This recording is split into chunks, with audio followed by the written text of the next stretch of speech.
This is Susan Pitcairn, and this is Richard Pitcairn. and we wanted to share a little bit of thoughts today about how to have a good conversation, Oh, whether it's between two people or in a group. good. Okay, and we don't always have perfect conversations. No, we don't. But there's different kinds of conversations. There's just chatty things, and then there's serious heart-to-heart talks, and then there's just kind of open Yeah. explorations. Yeah, and one of the things that's difficult oftentimes is people just start talking about themselves. It's not really a conversation. They're just Right. giving you a story, Yeah. and that's not so fun. Yeah, I think that's the biggest problem that I find, probably most people find, when they're in company with other people, is when somebody just wants to start talking about themselves and not a good listener. Yeah, And then, some people are really skilled listeners, but then they're not so good at sharing from themselves. So yeah, it seems like a really good conversation is when you have that back and forth feeling. yeah. They'll say they may go on at some length until talking about themselves until you're really getting pretty tired of it, and then they'll catch on to that a little bit, and they'll say, "Well, that's enough about me. What do you think of me?" Yeah, well, they don't really say that, but that's a good joke. But yeah, it's like, but it seems like just the art of give and take is really what makes a good conversation. Is where you just kind of Yeah. sense that somebody's. I mean, it's okay to interrupt a little bit, but not too much, right? Just kind of back and forth. So what do you think? What is your feeling about the quality of that interaction? It feels like it flows. It goes back and forth. It doesn't feel, egoic particularly. It feels like you're just kind of on the same page and you're just exploring together openly. It's not about your story and my story and ego stuff, And also, like when we first met, I mean, I think one of the things that struck me was I felt like I could say anything to you, just kind of like I don't have to pretend to be a certain way. That's really important, actually. Really important. Yeah, and I think another thing is, and we can all notice this ourselves, is that it is not unusual that you can be having a conversation with somebody and at the same time in your mind you're thinking of all the objections or criticisms or responses you can make to them, Right. as compared to just listening quietly. Right. And when you listen quietly, I think there's more of a melding of minds, don't you? Yeah. Yeah. You're more fully in touch with each other. Yeah. Right. Yeah. So I think that's important, and that's something we don't really particularly practice, But I think once you catch on to that, you can sort of just practice listening to people with an attentive, quiet mind, Yeah. and you pick up a lot of things. You learn a lot more. Sure. And it helps to have, also, I think, sort of another point, sometimes it helps to have a good topic. Like this topic right here is a good one. Whereas if we were just sort of chatting and gossiping about people, or what the house looks like across the street, or things like that, it's not really that interesting a conversation. But if you're talking about something that involves life, feelings, what's important, becoming more enlightened, growing as a human being in some way, learning about stuff. Exploring. Yeah, or inquiring. Yeah, and a lot of it does come down to, doesn't it, like to visual signals. So like if you are talking with someone, and I think some people aren't paying that close of attention to whether or not they're being really appreciated or listened to. So you know how it is sometimes when there are people that just will go on and on, or will say something that's kind of disruptive, like you takes it in a whole different direction or something, and you're kind of going, your mind's kind of glazing over a little bit, and you're kind of looking away, and they don't pick up those signals. And I don't really actually totally understand why that is the case. They're maybe too wrapped up in what they're I saying. don't know either. I'm assuming they're wrapped up, that they're really paying attention to what they're saying, probably. I think if I were doing that, if I'm in that state, I probably wouldn't notice either. You know what I mean? It's like I'm caught up in what I'm saying. I'm all excited and thinking about it. Yeah.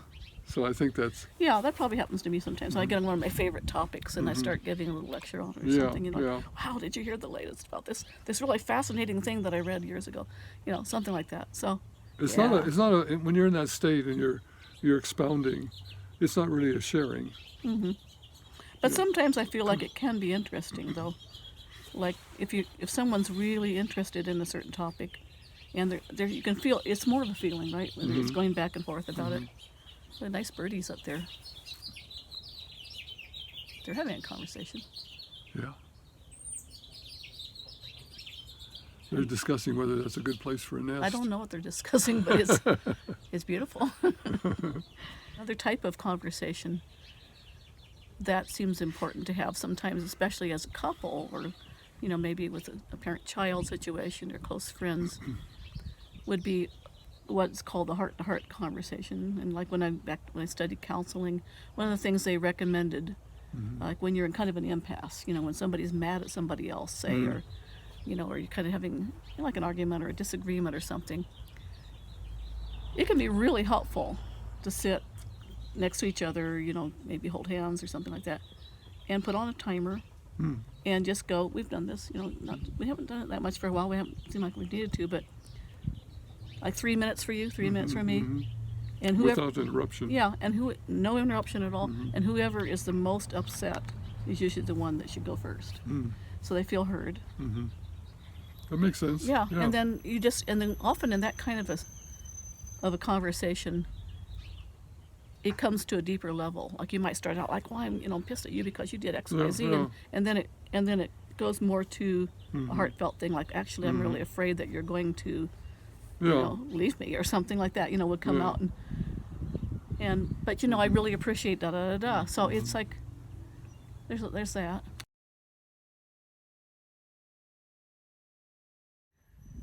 Yeah.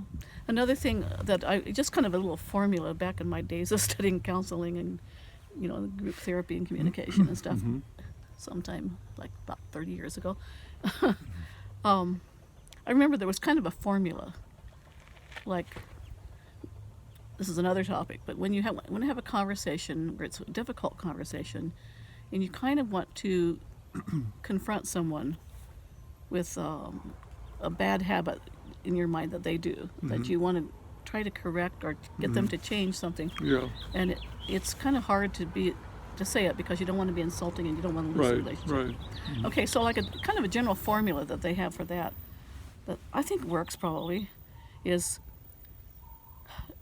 to keep it, first of all, in I language more so. So you'd say something like, when you do X, Y, Z, I feel A, B, C. And that makes me want to, da da da da, maybe pull further away from you. And I don't really want to do that. And have you ever used that? Yeah. And if you would, and then you put in a request, like you say something like, and if you're willing, I would appreciate it if you would, make the change, whatever.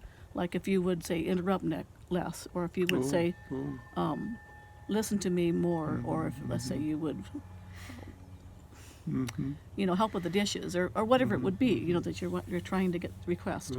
So, but it always starts with that, like, when you do this thing, like when you don't ever help, you don't exaggerate, when you don't clean up after dinner, and I've done a lot of work and I'm tired, sometimes I feel a little resentful, and I don't really want to feel that way about you because I love you.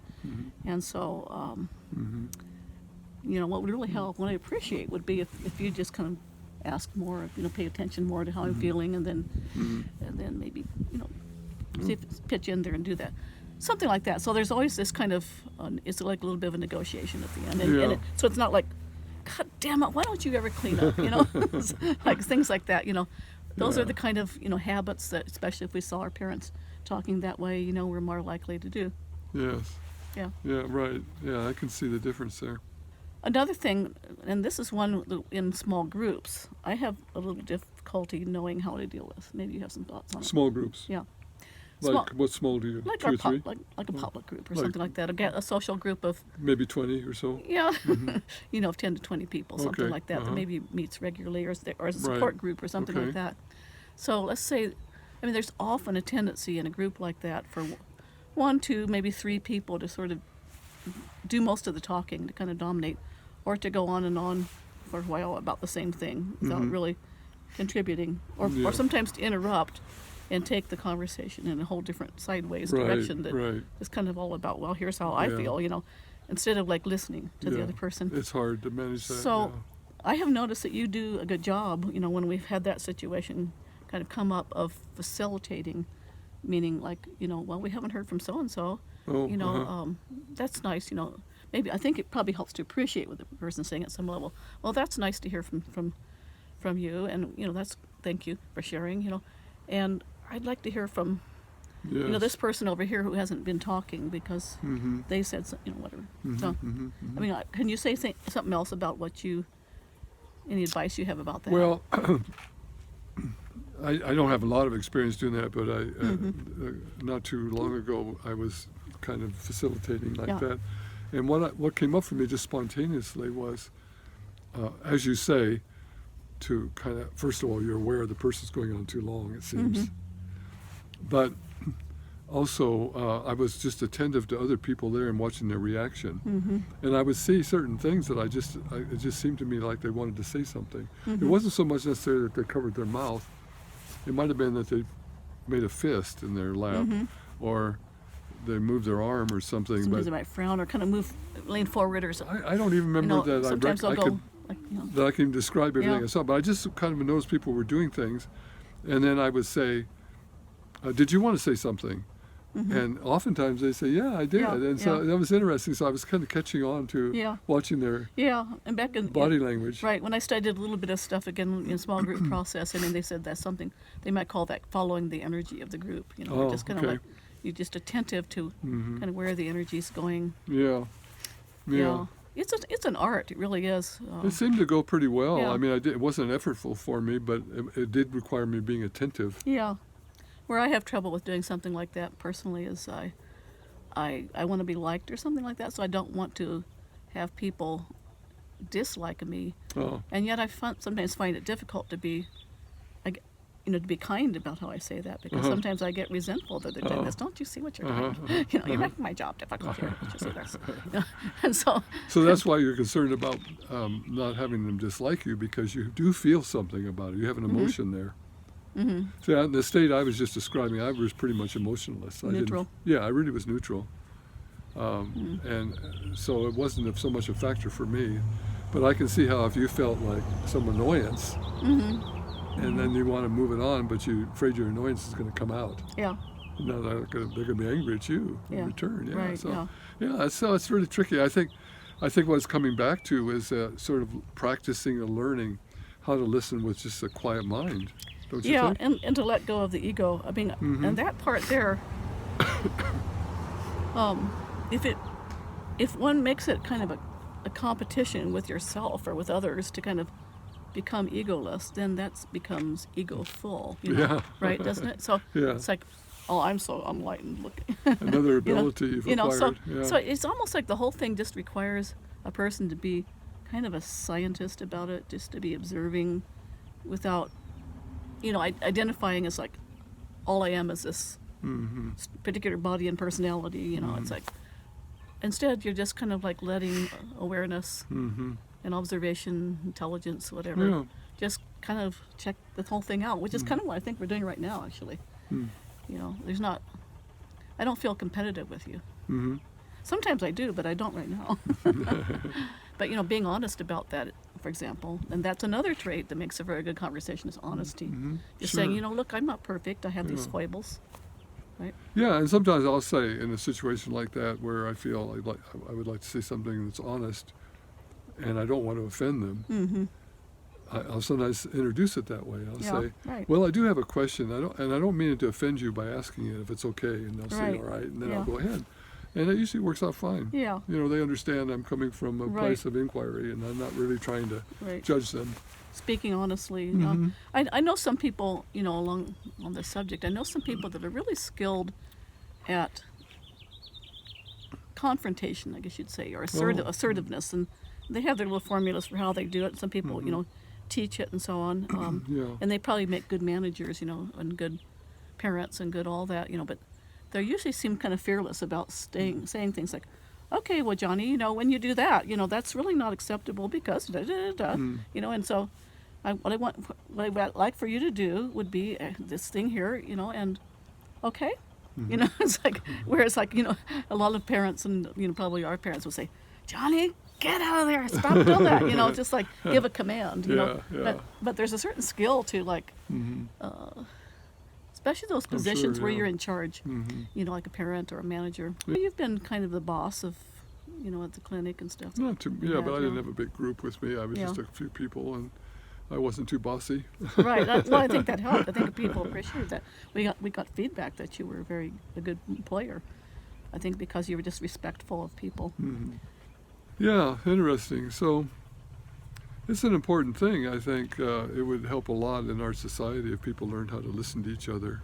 So it's important to look at this and to consider it, because you know, the more you can communicate, the closer you feel to people, and the more accepting, and then of course you understand more where they're coming from. And and making it safe for people, I think, is important too. You know, so sometimes it can really bring people closer together if someone shares something vulnerable about themselves. Sure, you know, sure. And because we can all relate to that. It takes some courage to do that and kind of say, look, I've had this crap going on in my life or whatever, you know, and yeah, that really does help when people take a chance.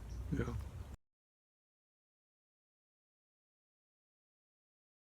We took a class a long time ago in couple kind of communication. Oh, Do you remember years anything ago. about that?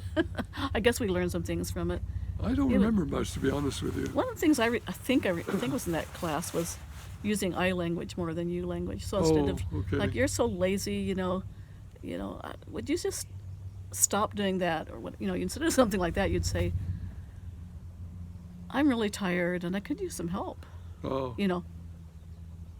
I mean, so not to put the blame on someone else, but to just say how you're feeling. Just share how you're feeling. And then well, kind of that put it sounds out. good. Yeah. That seems, you know. Back to the small group kind of conversation. I think it's important that each person take responsibility for trying to, before they speak or as they speak, to think about, is what I'm saying, you know, moving the conversation forward and being helpful, or am I just at some level kind of showing off and saying, you know, because it's not helpful when somebody says, well, you know, I don't particularly have this problem myself, you know, I've conquered But it, I don't think that I've dealt with it fine, you know. I don't think people feel like they're showing off, though. I don't think consciously. They just want to express themselves and be heard. And it can be kind of, you know, like you said, egoic, because they're talking about themselves as, look at me, you know, Well, I'm this status. Or it seems like it is discounting someone who's struggling with that issue, maybe. Oh, that's not a problem for me. I'm way past that. Yeah. Well, but then they're just presenting themselves as superior in a way. Yeah. But I think, again, people don't necessarily know that they're doing that. Right. So it may be coming from some unconscious need to be, I don't know, approved of or looked up to or respected or something like that. I don't know. But it's up to each person, I think, really to kind of look at their own style and their own motives in conversations.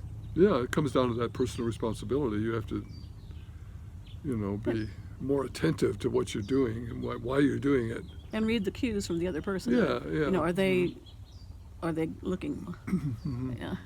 Are they listening? Are they, wow, you know, are they really open? And sometimes it's quite obvious. Again, looking at body language, you know, I know there can be times when we're all walking around or we're meeting people and we're talking, and then you can see movements where a person turns slightly or puts one foot out, you know, that means they want to go. Yeah. Or I might be doing that. Yeah.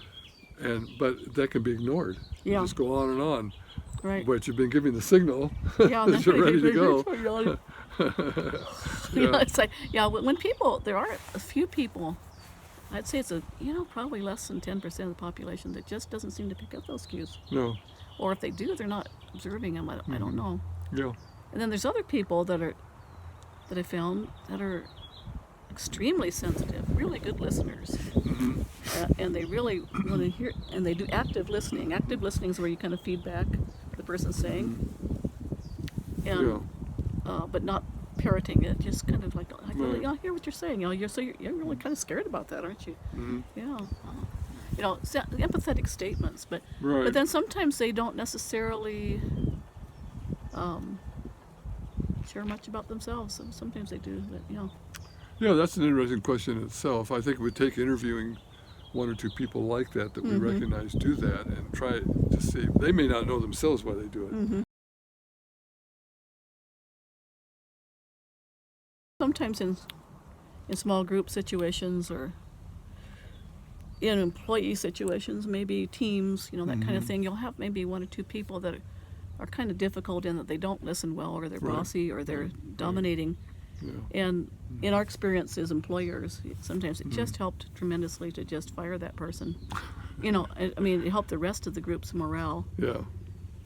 If you couldn't, it wasn't maybe your job, our job, to kind of try to reform that person. So it'd be kind of like maybe in a couple relationship or something like that. Right. If you Same just, thing, maybe. if someone's just abusive or whatever, sometimes you just have to get out.